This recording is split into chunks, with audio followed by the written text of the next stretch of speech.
दर्शकों, मैं हूं आर के शर्मा और आप देख रहे हैं जी न्यूज उत्तर प्रदेश 1। आज के मुख्य समाचार। नमस्कार।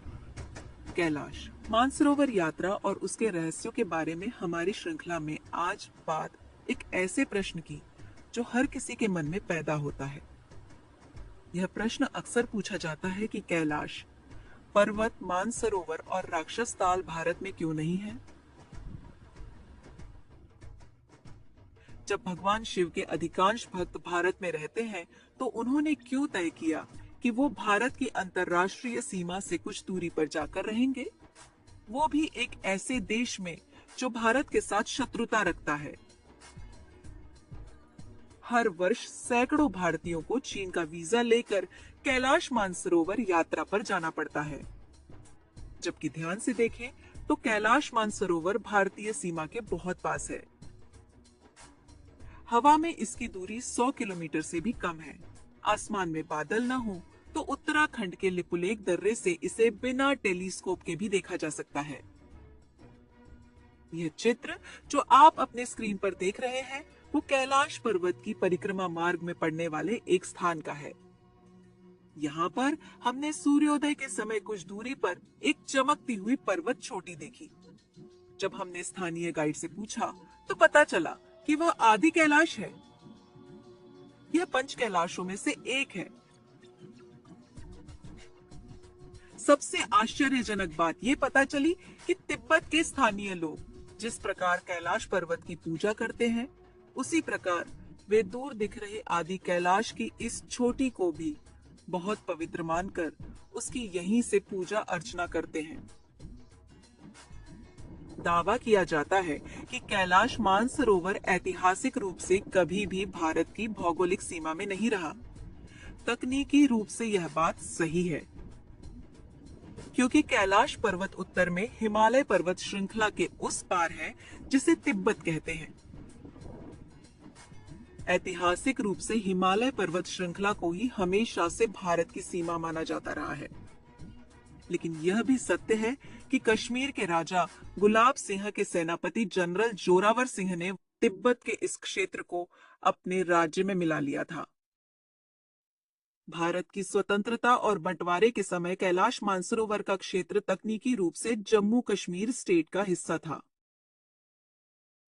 उस समय तक कैलाश मानसरोवर क्षेत्र में 4 गांवों से जम्मू कश्मीर स्टेट के लिए टैक्स की वसूली होती थी। इसके लिए महाराजा गुलाब सिंह और तत्कालीन दलाई लामा के बीच एक संधि भी हुई थी, जिसे लद्दाख ट्रीटी के नाम से जाना जाता था। 26 अक्टूबर 1947 को जम्मू कश्मीर के भारत में विलय के बाद जवाहरलाल नेहरू ने एक तरफा तरीके से उस संधि को निरस्त कर दिया। अंग्रेजों को कैलाश मानसरोवर में कोई रुचि नहीं थी, इसलिए उन्होंने भारत का जो नक्शा बनाया था उसमें कैलाश मानसरोवर भारत का हिस्सा नहीं था। लेकिन बंटवारे के बाद लद्दाख संधि के आधार पर कैलाश मानसरोवर को भारतीय सीमा में मिलाना बहुत कठिन नहीं था। तब यह एक प्रकार से स्वायत्त क्षेत्र था। तिब्बत की राजनीतिक सत्ता अधिकांश राजधानी ल्हासा के आसपास ही केंद्रित हुआ करती थी। बाद में चीन ने तिब्बत पर कब्जा कर लिया। वर्ष 1962 के युद्ध के बाद कैलाश मानसरोवर को भारतीय तीर्थयात्रियों के लिए औपचारिक रूप से बंद कर दिया गया, जो कि वर्ष 1981 में जाकर दोबारा आरंभ हो सका।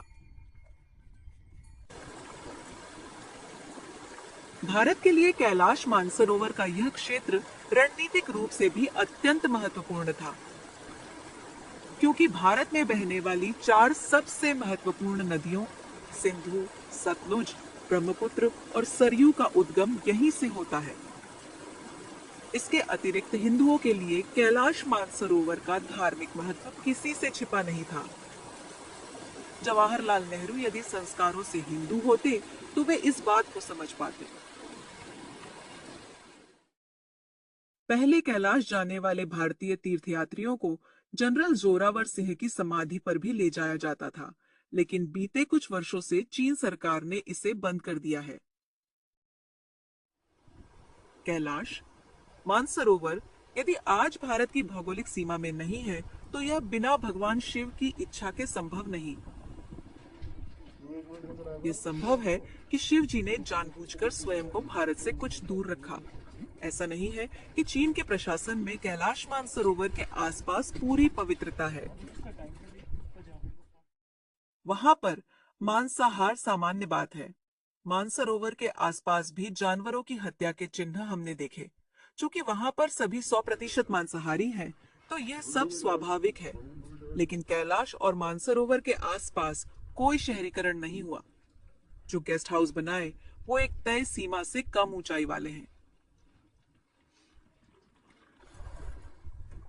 मानसरोवर झील में आपको प्रदूषण का कोई चिन्ह नहीं दिखेगा।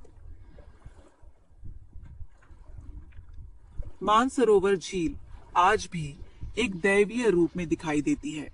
इसके आसपास भी आपको कोई गंदगी इत्यादि नहीं दिखती। चीन सरकार ने मानसरोवर झील में नहाने पर किसी भी साबुन या शैम्पू के प्रयोग पर प्रतिबंध लगा रखा है। कैलाश पर्वत, मानसरोवर झील और राक्षस ताल के इस पूरे क्षेत्र में किसी भी तरह का प्रदूषण करने पर भारी जुर्माना लगाया जाता है। सोचने वाली बात है कि कैलाश और मानसरोवर यदि भारत में होते तो क्या हम इन्हें सुरक्षित रख पाते? क्या इनका हाल भी हम गंगा जैसी पवित्र नदी जैसा नहीं कर डालते? जिस दिन एक समाज के रूप में हम अपने व्यवहार में बदलाव कर लेंगे, विश्वास रखिए कैलाश पर्वत स्वयं ही भारत का हिस्सा बन जाएगा। यह वीडियो यदि आपको पसंद आया हो तो इसे लाइक करना और इस पर अपना कमेंट करना न भूलें। चैनल को सब्सक्राइब भी कर लें। यहाँ पर हम ऐसे ही और भी वीडियो लाते रहते हैं। धन्यवाद। हर हर महादेव।